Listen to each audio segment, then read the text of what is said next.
Wala pa ta nag-exams. Balik-balik ko practice ang TikTok.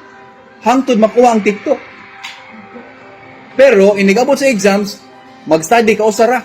Ang TikTok, gibalik-balik. Kamantay mo mag-TikTok ng mga uban nga, magbalik-balik ko practice pa. Wala pa nakuha. Sige, balik sa ta.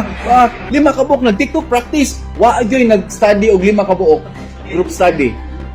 Karon, paman ang exams. Nanay resulta sa exams. Nanay mga scores. Nanay mga partial nga grado. So, ako na siya mag-TikTok ani. Ako na siya magkatakanta ani. Kumana na sa kuani nga, Day Ali Deri. Tanawang grado B. Hagbong lagi ni. Ganahan mag mag-TikTok. Sige, kami na mag-TikTok ani ron. Day Ali Deri. 70 lagi ni.